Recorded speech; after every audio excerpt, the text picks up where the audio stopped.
All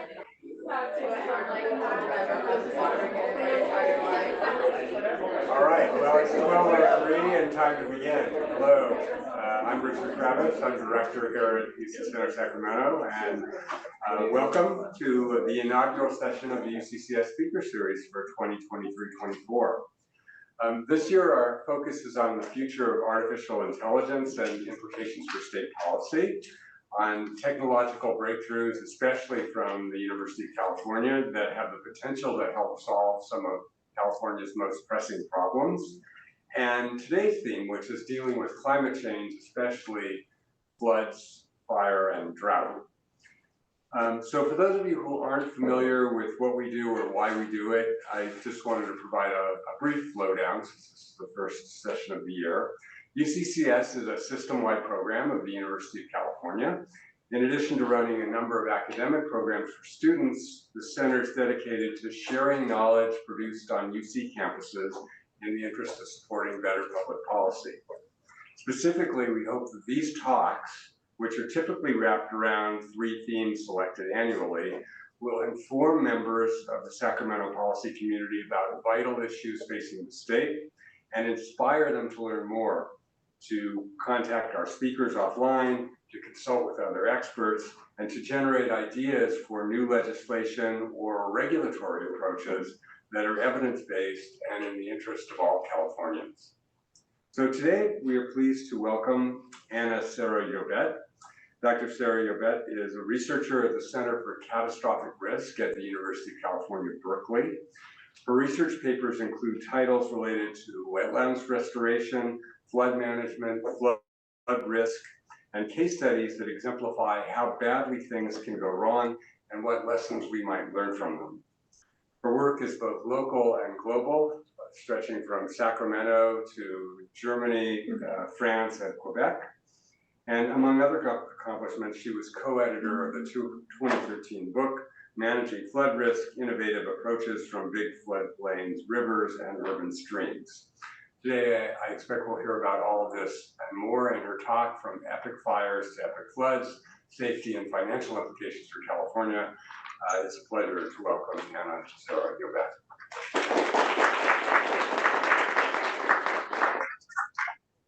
Hi, everyone. Thank you very much for this nice introduction, and thank you all for being here today. So I want to start my talk with this image from the Benadam collapse that happened a couple of weeks ago in India. I'm sure that most of you are aware of it. Many people lost their lives, and this is an example of how complex flood disasters can be, and that it's not just a matter of natural factors, but it's also very related to social, economic, and political aspects. So the paper I'm going to present today is this one, and the main point of this paper was we have to learn from disasters, and especially in the context of environmental planning. We put the word history in the paper, and I was like, oh, that's so tricky because nobody's going to read it now. But it's very important to learn from disasters, and we don't do that. So the Montecito project started with comparative study we did with friends in Mediterranean climate regions in the world that have post-fire debris flows, and we wanted to see how different people manage floods like that. And then we got excited about the topic of residual risk of extreme floods, and we started a new project working with Germany, Taiwan, and Vietnam to understand the implications of that globally. I would just want to thank all the students that have been part of the study of Montecito, and also this is a product of many, many long conversations with federal, state, and local agencies, and people from the community of Montecito, and experts from different universities, including Ed Keller, who passed away last year, and we had the pleasure to work with his team as well. So before we start, I just want to mention 2 things about flood risk management. What is flood risk? There is no international agreement on the definition and the components of flood risk. engineers, and hydrologists normally talk about the probability of an event by consequences. But one definition I like a lot is from the geographer Mark Pelling, and he describes two key components of risk. One is the vulnerability. It depends on the exposure, the location relative to the hazard, the resistance, the capacity to withstand a flood event, and the resilience, which is the capacity to cope with, recover, and adapt after a flood event. And vulnerability can have many different dimensions. It can be physical, it can be institutional, it can be procedural, and these elements are constantly changing because of local, global, social, economic, and political pressures. Then we have the hazard that in this case would be the flood, but it's also influenced by human induced global environmental change. And by that, I don't only mean climate change, but also land use change, aging infrastructures, and other things. So to have an idea how things have changed in California, we have lost around 95% of the ecosystems in the Central Valley in 100 years. Urban areas have expanded dramatically, and many of them in high-risk zones. And we also have a very highly engineered systems of levees, dams, bypasses, channels that is aging, and it needs constant maintenance, and it can also play a role in our floodplains. So another thing interesting from this definition is that there's no such thing as a natural disaster. There are natural hazards, but that a risk becomes or not a disaster depends on our vulnerability. And as you can see, all the orange aspects are related to our actions.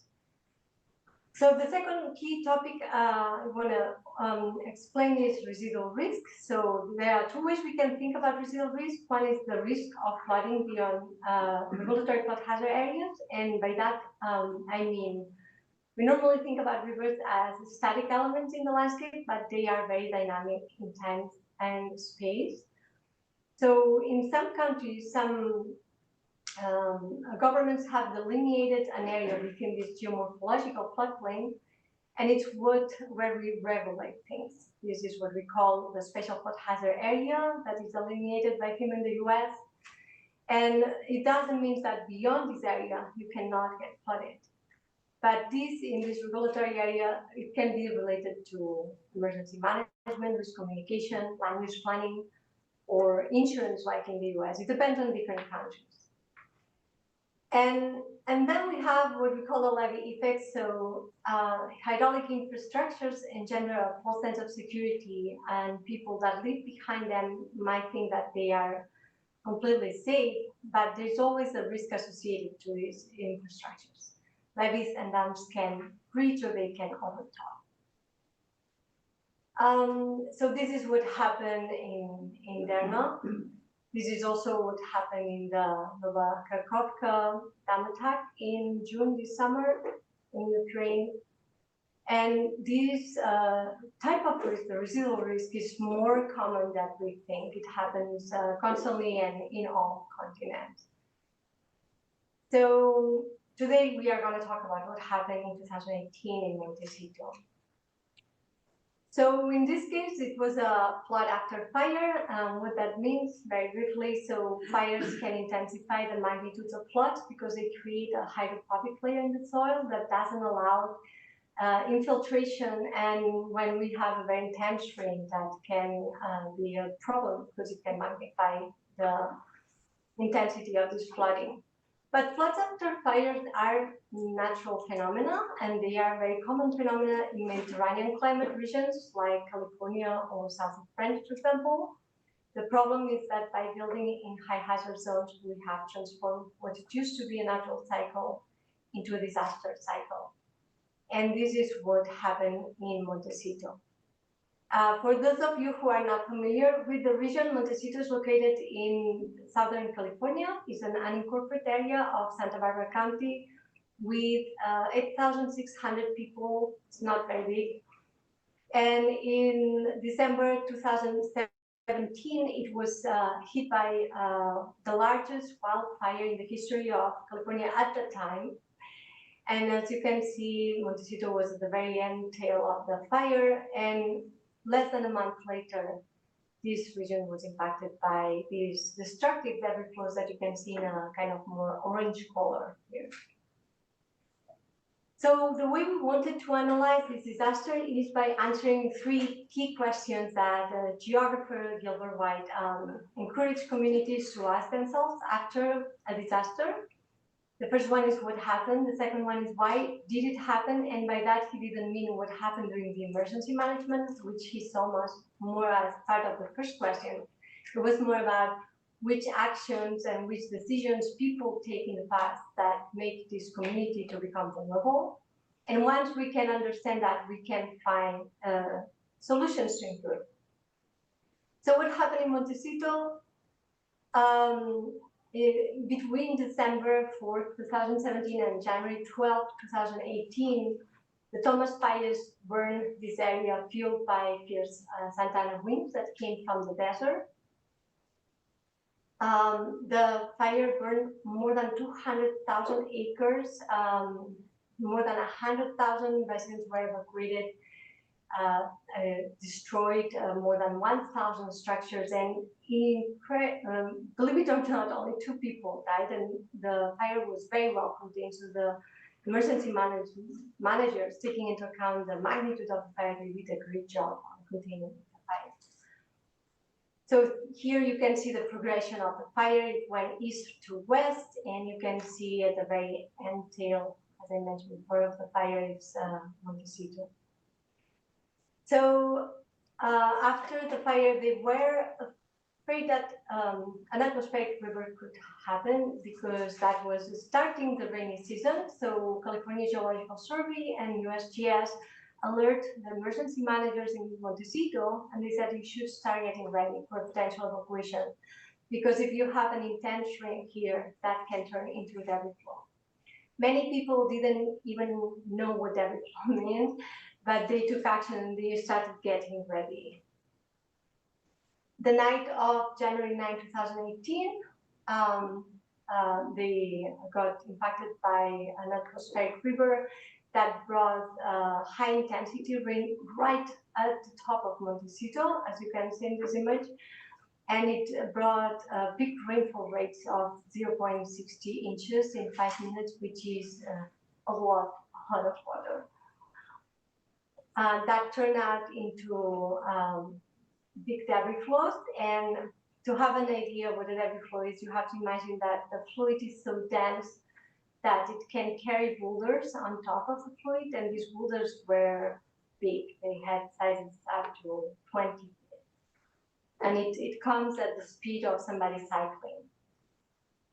So which were the consequences? When we think about the consequences, we say how many people died, how many houses were destroyed, but the consequences are much more than that. So 23 people lost their life, 28 people were injured.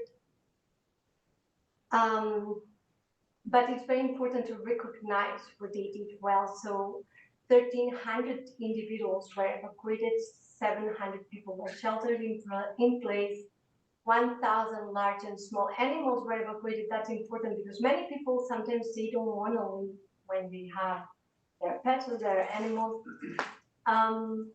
2,323 first responders were part of this operation. So many people took their lives to save the community of Montecito. And then 558 structures were damaged. 41 houses were completely wiped off from the ground. Infrastructure was also damaged. Highway 101, 192 for bridges destroyed, 2 damaged. All utilities needed repaired, and there were 11 debris basins that needed to be emptied after the flood, and 12 creek channels also were debris. So that cost over $1 billion in damages, and that's a very small community. So there was social disruption. So the Highway 101 was closed for 13 days, and children miss 4 weeks of school after the wildfire. Pollution is one classic consequence of big flood events, but also we have long-term environmental consequences of the way we manage floods afterwards. So the construction of more debris basins after disasters like this one can threaten long-term functionality of ecosystems. And these flood control structures, they can block migration, like the steelhead trout, which is a native fish that is listed under the Endangered Species Act. It also blocks the passage of sediment, which is necessary for different processes, etc. So why did that happen? So most of the articles that were published after this happened were focused on the disaster and the emergency management that happened before. They talk about there was evacuation fatigue, there was a misunderstanding of the actual risk, that's why many people didn't evacuate. And some people blame the emergency managers because they use a higher evacuation map instead of a hydrologic map to evacuate people. But what we wanted to do is to look at the whole picture, not only what happened at that moment, but how the community of Montecito came to be vulnerable to floods, and what actions are they taking now that might reduce or increase the vulnerability of this community for the future big flood. We also wanted to better understand which natural processes generate this type of floods and how our policy understands or not well this. So let's start with the natural processes. So one big challenge we have in the US is that we manage floods using a riverine approach. But Montecito is located in alluvial fans, and alluvial fan flooding is a way more complex type of flooding. Channels can migrate in a process that is called avulsion. There's a lot of uncertainty on how the fluid moves, especially when it hits urban areas. And depending on the amount of water in the fluid, we can have many different types of flooding in alluvial fan flooding. We can have flash floods, mud flows, debris-laden floods, or debris flows. And debris flows are ultra-hazardous types of flooding. We can also have compound hazards in alluvial fan flooding, and one of them could be floods after fires.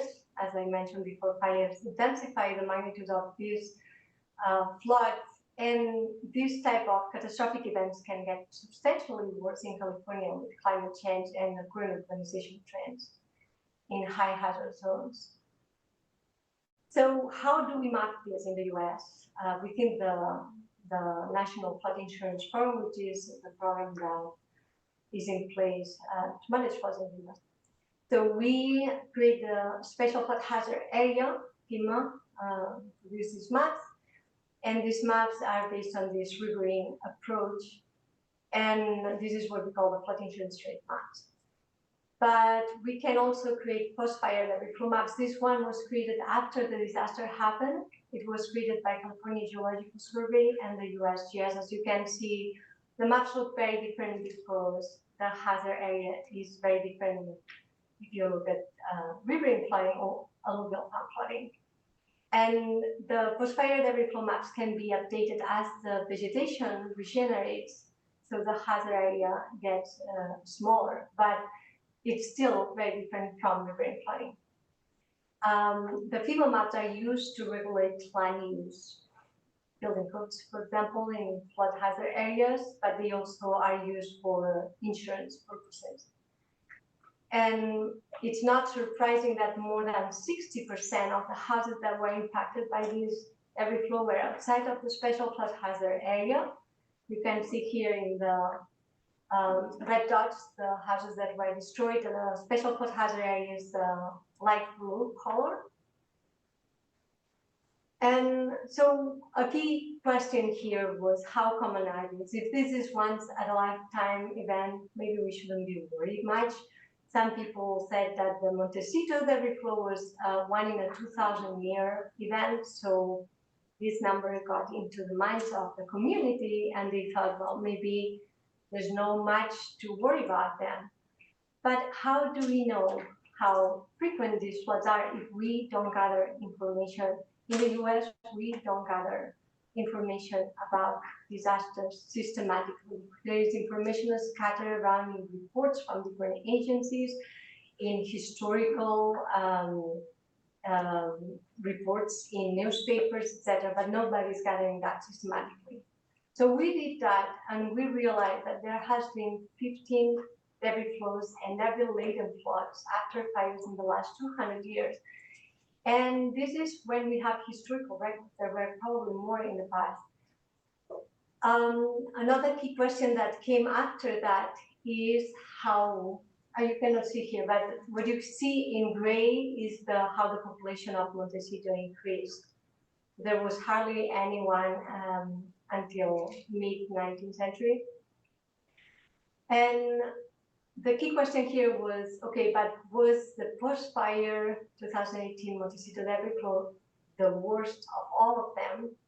And the answer is no. The biggest event that Montecito experienced in recent history was the 1861 debris flow.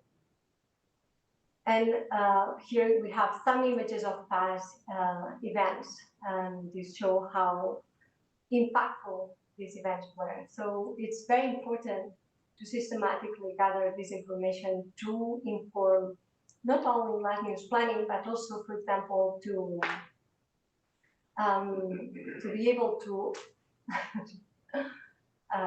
well, I'm blanking now. Let me continue here. So, yeah, so what did Montecito do after that? In the 60s, they started building debris basins. Debris basins are structures that are intended to contain the debris, but they let the flow pass. And these infrastructures are not designed for big events. Here you have, for example, the capacity of the different debris basins in different creeks in gray, and how much debris was deposited. And the light gray is the new debris basin that they built after the 2018 debris flow, which is the Randall Road. But people still think that now with the new debris basin, now they are safe. So there is a misunderstanding on the level of protection that these infrastructures are providing. And this was very well stated in all the Army Corps of Engineers reports when they built these debris basins that explain these can protect for small or medium events, but it's not going to protect for big events. If we look at the total volume of this event, we can see that it's in different, if we look at different sources, we can see different numbers, but they are all around 1 million cubic meters. And this is like volume of the Empire State Building. And I talked to people from the California Geological Survey to confirm these numbers. And I just couldn't believe the magnitude of the event. So another thing that's important is that people don't understand the risk. That's why we keep building in high hazard zones. That's why we don't evacuate. We have an evacuation order. So we wanted to understand a little bit better also which were the social processes that have encouraged development in these zones. So we quantified the amount of buildings and how they have changed over time. These are the last two periods that we look at. And we can see that despite policies discouraging buildings in high hazard zones, Montecito joined the NFIP in 1969. Right? In the last, a little later, now I'm blanking, but in the last 50 years, the exposure has almost doubled in flood hazard zones in Montecito. And 90% of the land use in the special flood hazard area is zoned as residential. Property rights is the main reason why communities that have been repeatedly impacted by destructive debris flows don't want to move. But the way we acquire these property rights is also based on inequities. And we look at that in the paper. It's explained in detail there, so I'm not going to go into that. But a very important aspect is that the community of Montecito is very affluent, so it's very difficult for the community to buy the houses and remove them from high hazard zones. But at the same time, all the money that is being invested to provide this level of protection that the community needs is coming from general taxpayers and state taxpayers as well. So this is the idea of that we need to analyze disasters in a more holistic way. So how can we improve? The last part, this is going to give recommendations, and these are going to be very general, not just for Montecito, general for California. And I'm going to just give 3 recommendations. We have to learn from other experiences. We have to learn from other countries. One way to do that is to provide more funding for research that goes on comparative studies. We have to create a California map portal with all this information that is available for communities and for the state also to understand the financial and safety implications of these disasters. And finally, we need long-term policy. This is a long-term recommendation policy reform of the National Flood Insurance Program. But in the meantime, we need to figure out how we can adjust the state policy to be more resilient until we can really change the National Flood Insurance Program. So first one, learn from other experiences. There are other countries that they are mapping debris flows. They use debris flow maps to manage debris flows.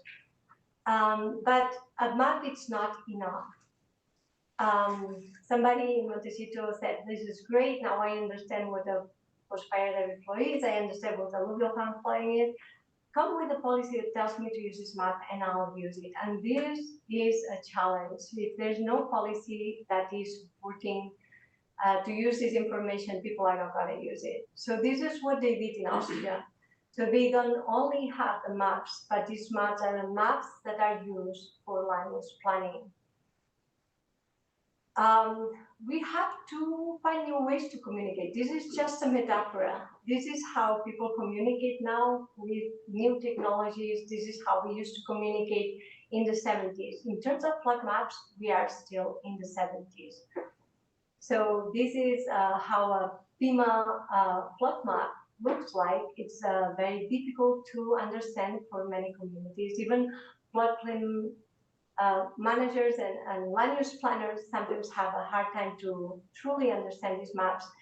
In other governments, I couldn't put a video here, but this is the government of Austria is using these incredible visualizations. You can see not just river flooding, you can see debris flows, you can see urban flooding, you can see a lot of different types of flooding that can affect this community. They are not using technical jargon, they are just using visualizations, and as the flood increases, the houses change color, indicating how much they can get impacted. This is a completely different way of communicating this. But it's tricky to communicate risk truly in the US because our flood maps are linked to the insurance systems. If we say that we are taking a high risk, the insurance premiums can be too high. So we should be able to separate the insurance system from the mapping system so that we could show the true risk. We also need to understand the big picture, what's going on in Europe. So in Europe, they have different directives, like the floods directive, the water framework directive, and the birds and habitat directive that allow them to have an understanding of what's going on at the continent level. So we know areas of biological connectivity, we know the status of flood water bodies. We have, for example, not only how much groundwater there is in different regions, but the quality. We also look at quality of surface water, and they assess also the status of these waters. They are the ecosystem in good shape or not. And the goal is to have all the ecosystems in good or high ecological status. They also have mapped all the flood hazard areas and the areas of risk. So where are the cities in these hazard areas? And for these areas, they have detailed mapping, not just for the 100-year flood, also for recurrent flooding and for extreme flooding. And these maps are updated every 6 years if needed. And the idea is that you have to see trends. It's not just seeing a map, it's seeing what is happening and how our policies are truly making a difference or not. What is the status of California? So we don't know. We are not mapping any of these things. We don't know. There has been an effort from the Center for American Forest and Conservation Science Partners, which is the closest we have to understand a little bit how aquatic ecosystems are doing in the western part of the US. They published a report called The Disappearing West. But there's nothing that comes from our national or state policies that ask us to keep track of that. So then the map portal, that comes to the second recommendation. We need a map portal. And if I had to choose 3 elements I would like to see in this map portal, would be these ones. First, the status of ecosystems and water bodies and information about floods. If we don't have the big picture and we keep building levees here and there, we don't know how that's going to impact other communities. Looking at trends, so the idea is not to look where the line finishes, not to have this perfect map. We will never have it. Each map depends on which type of flooding you are looking at, the assumptions you use, how much information you have. It's about looking at trends. Is it increasing? It is decreasing?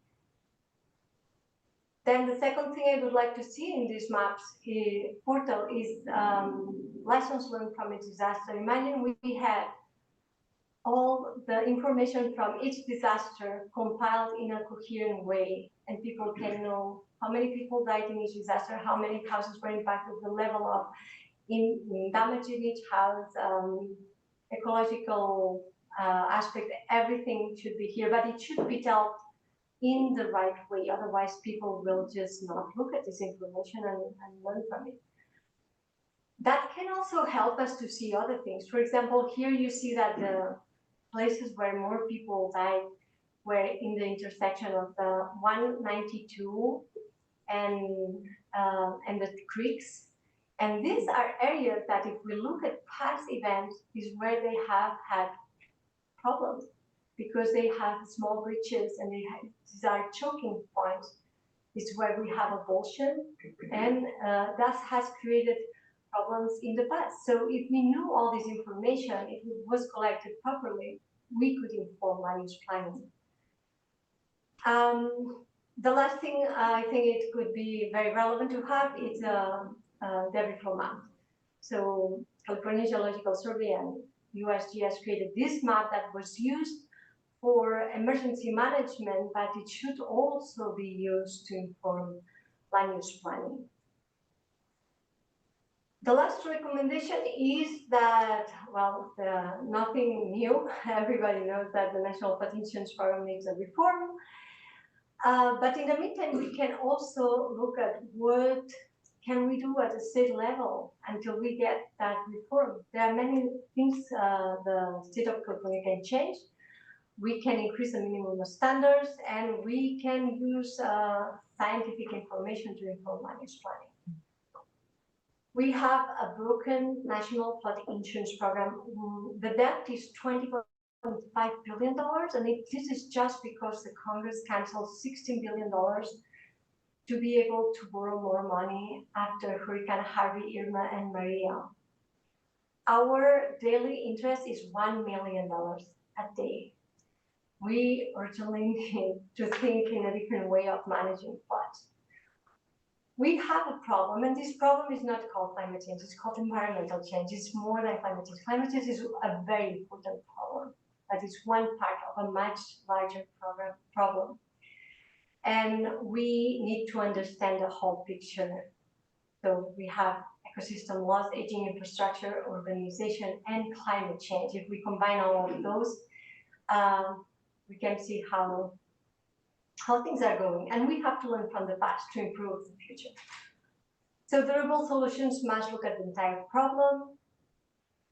But for a complex problem, we cannot assume that we can have a simple solution. It's going to be a complex solution, and that is going to involve different levels of governance. We need to share responsibilities. It's not just emergency managers who we should blame after a disaster. We should think about the root causes that increase vulnerability of the community and how we can improve flood management in a way that doesn't compromise other communities. So conclusions. So the title of this talk was From Epic Fires to Epic Floods, Safety and Financial Implications for California. What we get from all that? So safety and financial implications of floods after fires are big in California, especially in the context of environmental change. The problem is bigger than climate change. Climate change is intensifying the magnitude and frequency of these events, but exposure in high hazard zones is increasing at unprecedented rates. Infrastructure is aging, and no one is tracking any of that. To build more resilience communities in California, we need to learn from past disasters. We need a systematic gathering of information. We need a California portal. This is critical to understand trends. We need to know the short and long-term financial magnitude of these disasters. We don't know how much we are spending on these disasters. And we need a short and long-term ecological and equity implications of our current actions and how they will affect future flood risk. And the last thing is that for that to happen, we need to rethink our policy framework. It's going to be very difficult to make these changes within the current National Flood Insurance Program. Our policy is very constrained to these minimum standards, and we have to think differently. We have to look at other countries, what they are doing. There's technology out there, there's ideas, and people are doing incredible things, so we should learn from them. And in the meantime, until we get to this reform, California policy has to be reframed to make maps actionable, to create more resilient territories and cities. And with that, I'm going to finish.